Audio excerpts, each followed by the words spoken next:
Hi, I'm Nick, a motorcyclist since the age of 10. I've toured, commuted, raced, even ridden for work.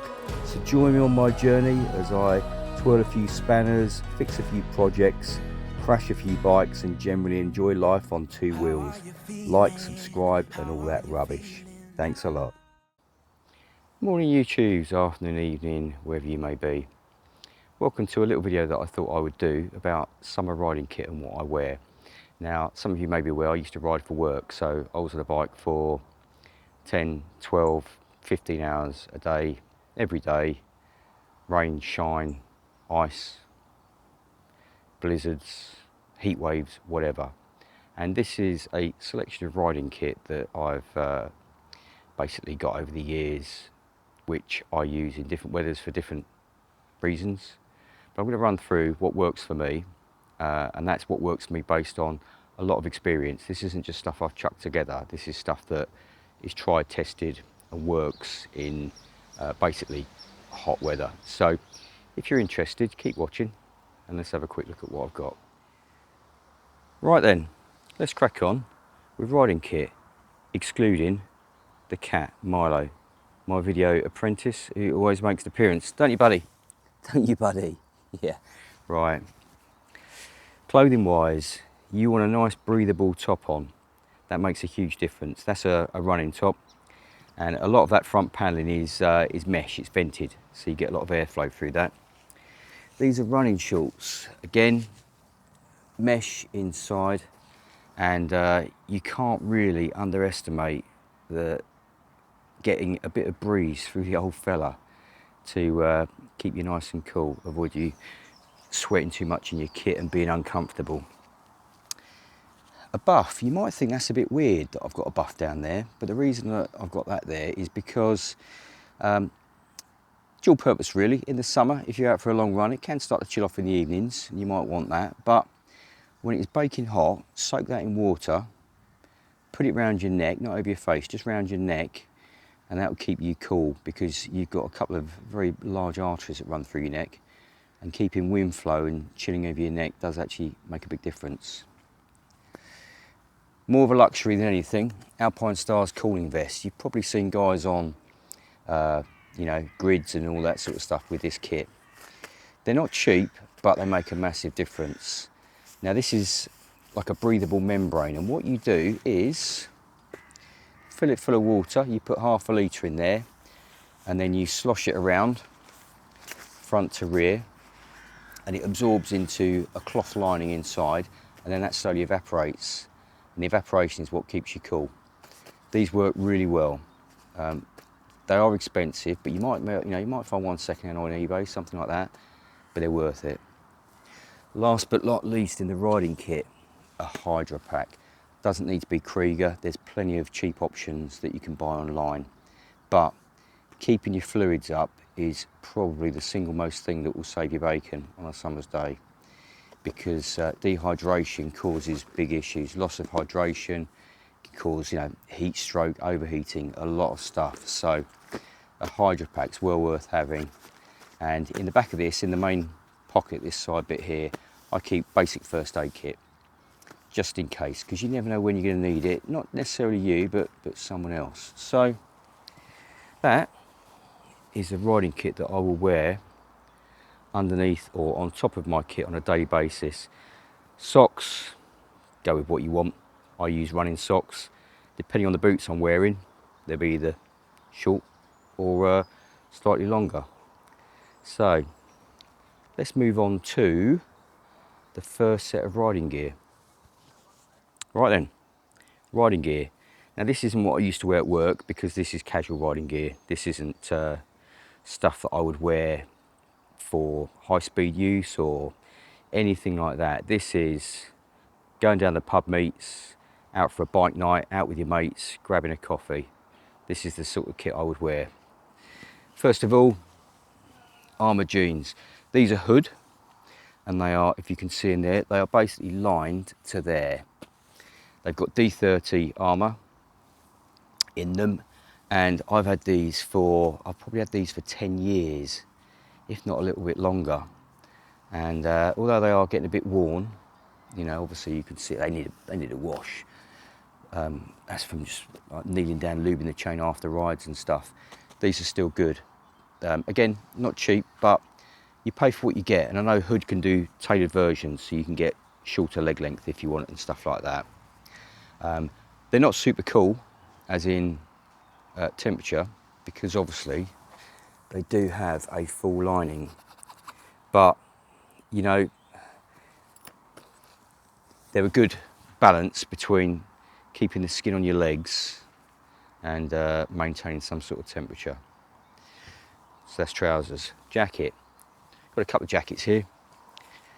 Got Alpine Stars, which is obviously vented there. It's not massively cool because the only vents you've got are the armpits. You've got a few ventilation holes in the back and you've got a few in the rear. But all the same, it's a nice comfy jacket.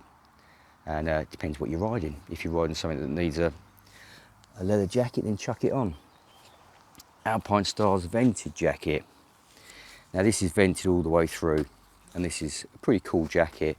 The only issue is it's black. A lot of bike kit's black, isn't it? And when you're sat in traffic, this will suck the sun up a little bit. It's nice in the fact that it's adjustable on the arm, so you can keep the armour nice and tight. It does have armour. It's not D30, so it's not the latest stuff, but it's not bad. And this comes with a windproof shell. So again, you can scrunch this up, stick it in a bum bag, and if you are going to be out a little bit later, this just goes in like a drop liner. And so turns the jacket into a little bit more of a sort of not two season, but chilly summer season. Gloves. I have various pairs of gloves. These are a bit mucky because I was using these on the enduro bike for a little while.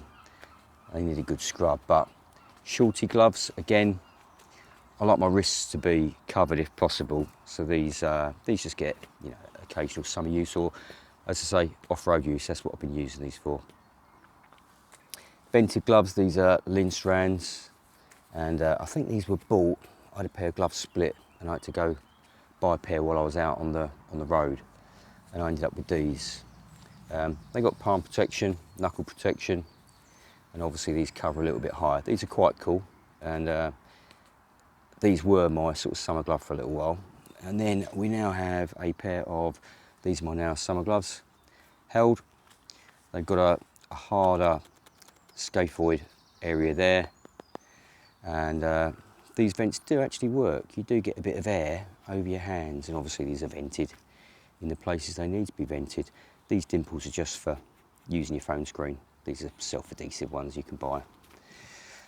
And then these are probably, believe it or not, the gloves that I wear the most if I'm out and about. These are, again, they're shorty gloves, so they don't go all the way up. They don't have a huge amount of protection. They've got knuckle protection, but they've got nothing on the scaphoid or anything like that.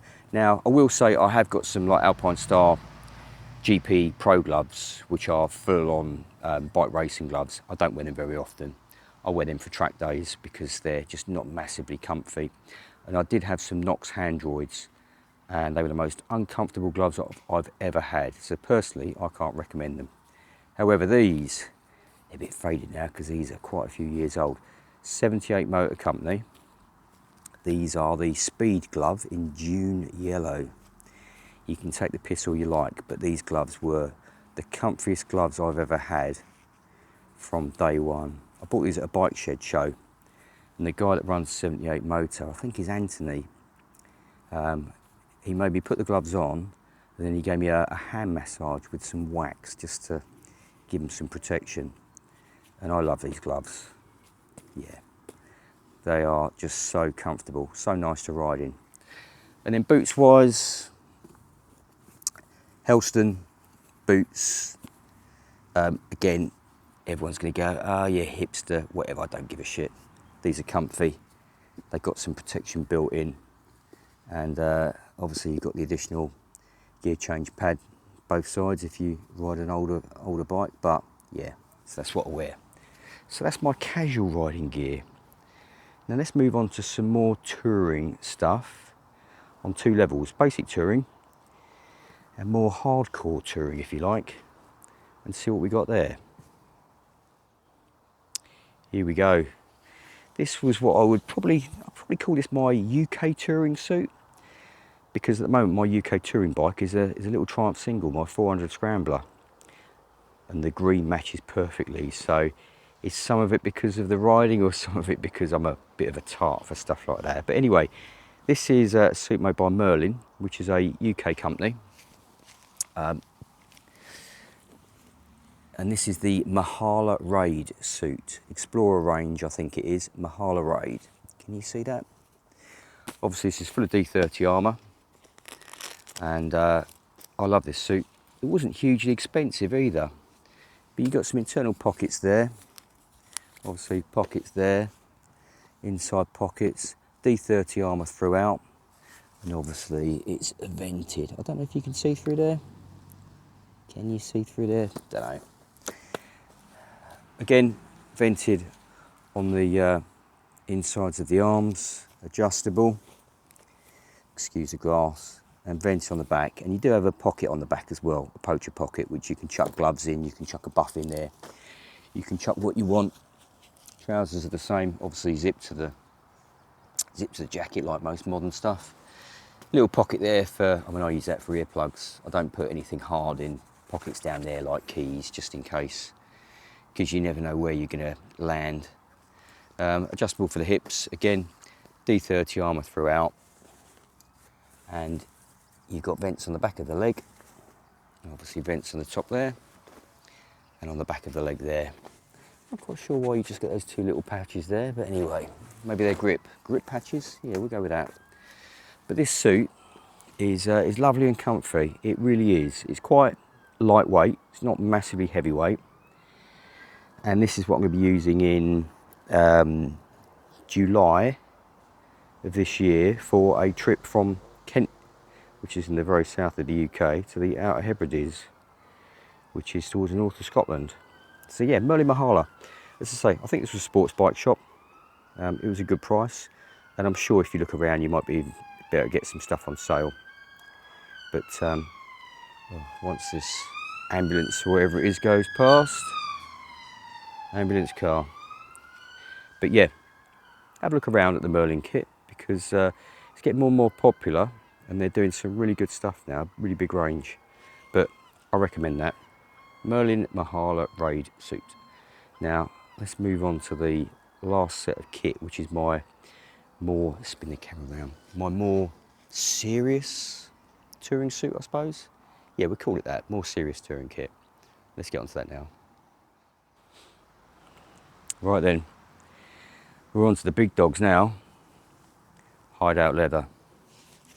And this is their summer touring suit, which if you go on their website, you will see on there. This is made with very specialist material, which is super slide abrasive. I can't remember what the slide time was. I think it's something like 60 seconds or something really bizarre. Whatever it is, it's a lot. Hideout know their stuff. One of their suits saved my bacon in one particularly high-speed crash. It was a textile suit rather than a summer suit, but I trust them implicitly. What you got to suit here is, you've got a few vented panels, just a couple, in places where obviously you're never going to touch. You can see the D30 armour, obviously it's got D30, but you can see the D30 armour inside there. You got a little pocket up at the top if you want it, and obviously these are handmade in the UK. You can put whatever options you want on them within reason, as long as it doesn't affect the structural integrity or the safety of the kit. They will put stuff on. So I have 2 waterproof outside pockets on my suit, one either side. But yeah, this material is pretty free-flowing for air, and it's like wearing a pair of lightweight jeans. It really is cracking kit. Likewise with the jacket, you've got vented panels on the front. You've got vents in the sleeves. Excuse, it's a bit grubby. This has done some miles, this jacket. This kit's probably done 30,000 miles, maybe more. So it does need a bit of a wash. But again, the black is the safety protective stuff. These lines here, these thin lines are actually, and you've got them on the trousers, they're reflective. So you do get a little bit of added reflection on there. Again, you can spec what you want. I've got pockets on the front. I've got a pocket inside, and the best thing is, let me show you, look at that, these are tailor-made. So this seat, handmade with love for me. Now, what I will say is these fit perfectly because they're tailor-made. You go up to Hideout, you speak to Kate, and she will sit you on a bike frame. It's like a mock-up of a motorcycle, which is adjustable, so you can adjust it for the position that you ride in. You can then get measured. They then tailor the suit to fit you. You go up for other measurings during the process, and it works. Everything stays in place, the armour stays in place. You don't end up with something off the peg that doesn't fit properly. And yes, it's expensive. Okay, there's no beating around the bush for that. This kit isn't cheap, but what price can you put on your safety? You can't really. And as I say, a set of Hideout kit saved my bacon. So I would 100% recommend this kit. And this is what I would wear if I was doing fast European tours and trips and stuff like that. Along with a pair of Daytona boots. Now these boots they're very old Daytona boots. These have done a lot of miles, and I do another pair. So I have summer bodge. Drilled holes in one side and cut a vent hole in the other to get airflow through. I wouldn't recommend doing it on your best stuff, but these are in two positions where I'm quite happy nothing's going to touch down. So yeah, Daytona boots. So that is, in effect, my proper Euro touring stuff. So let's sum this up, shall we? So in summary, as you've seen what I ride in, the whole selection of stuff. And as I say, this is from experience. This is from riding mileage, 25, 30,000 miles a year in all weathers. And in the summer, when you're riding 35 degrees and you're sat in London traffic for hours on end, believe me, you can get pretty hot. So this stuff is tried and tested. Is it cheap? Some of it isn't. Some of it's not cheap at all. But the comfort it gives you and the fact that this kit will last you, especially stuff like the Hideout, it will last you for many, many years. You're not buying stuff every other year. That stuff's going to last you. And things that are tailor-made, for example, if you damage the suit, you take it straight back to Hideout and the ladies stitch new panels in, whatever they need to do, and they'll get you back riding again. That's what you're paying for, and that service costs money. You just have to accept it. But 100% recommended. Again, Hood, love those jeans, really well made. Again, British company. The other stuff, as I say, the Hydro Pack, I would always ride with a Hydro Pack, unless I'm just down the lanes and going to the cafe. That goes on my back with 3 litres of water in it, because you never know, you know. Keep hydrated, it's the main thing. Gloves, again, personal choice, but the best you can buy would be what I would wear. But yeah, that's what I ride with. Any thoughts, any comments, positive, negative, chuck them in below, because again, what I love about YouTube is we all learn from each other's experiences. I can put stuff that works for me. Someone else might go, have you ever thought about? And I'm like, I have, but didn't use it because of, or no, I haven't. Nice, I'll stick that on the list. So every day's a school day. Anyway, if you've liked my waffle, stick in a thumbs up, a subscribe, hype, all that bollocks. And I'll see you on the next episode where I'll be wearing some of this, riding somewhere. Stay safe all, see you soon.